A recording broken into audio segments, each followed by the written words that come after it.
రాష్ట్ర వ్యాప్తంగా vigilance and enforcement శాఖ యొక్క ఎడిబుల్ ఆయిల్స్ అంటే ఈ ఖాద్య తైలాలకు సంబంధించినటువంటి ధరలు ఎక్కువగా ఉన్నాయని చెప్పి, అదేవిధంగా ఈ మిల్లుల్లో రీటైల్స్ హోల్సేలర్లు ఇక్కడ తనిఖీలు చేయడానికి నిర్ణయించుకున్న సందర్భంగా మా కేంద్ర కార్యాలయం ఉత్తర్వుల మేరకు ఈరోజు మేము ఈ ప్రొద్దుటూరు రావడం, ప్రొద్దుటూరులో శ్రీరామ ఆయిల్ మిల్స్ అని చెప్పి ఈ మిల్లులో తనిఖీలు విస్తృతంగా నిర్వహించడం జరిగింది.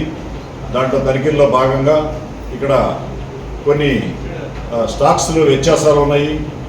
ఈ మిల్లు వారికి పామాయిల్ సంబంధించి ఫుడ్ లైసెన్స్ లేదు, అయినప్పటికీ ఇక్కడ వారు పామాయిల్ని దిగుమతి చేసుకోవటం, అదేవిధంగా పామాయిల్ని విక్రయించడం జరుగుతుంది. 10 టన్నుల పామాయిల్ ఇక్కడ షార్టేజ్ కనపడింది. వాళ్ళు కొనడానికి అసలు బేసిక్గా వారికి పామాయిల్ కొనడానికి ఫుడ్ లైసెన్సే లేదు, అయినప్పటికీ కూడా కొన్నారు. దాంట్లో కూడా 10 టన్నుల వ్యత్యాసం అనేది కనపడింది. ఆ వ్యత్యాసానికి గాను ఇక్కడ 6A కేసు బుక్ చేయటం అయింది. అదేవిధంగా ఇక్కడ విజిలెన్స్ వారితో పాటుగా సివిల్ సప్లైస్ డిప్యూటీ తహసీల్దార్ గారు, అదేవిధంగా ఫుడ్ సేఫ్టీ ఆఫీసరు హరిత మేడం, మరి లీగల్ మెట్రాలజీ ఇన్స్పెక్టర్ గారు అందరం కూడా వచ్చి ఇక్కడ తనిఖీలు చేయడం అయింది.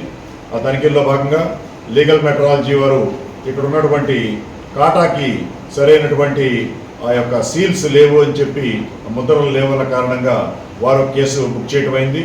ఇక్కడ నుంచి శాంపిల్స్ తీసి ఆ శాంపిల్స్ అన్నీ కూడా హైదరాబాద్లో ఉన్నటువంటి ఫుడ్ ల్యాబొరేటరీకి, నాచారంలో ఉన్న ల్యాబొరేటరీకి పంపించడం జరుగుతుంది.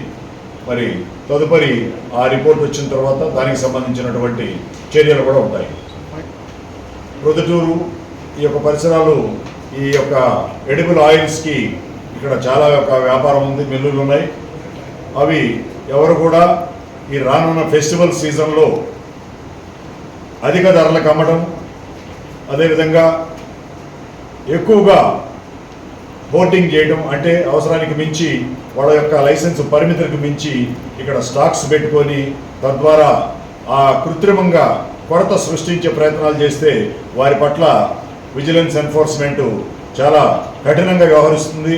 వారందరినీ కేసులు పెట్టి మరి కోర్టుల్లో బుక్ చేయడం జరుగుతుంది.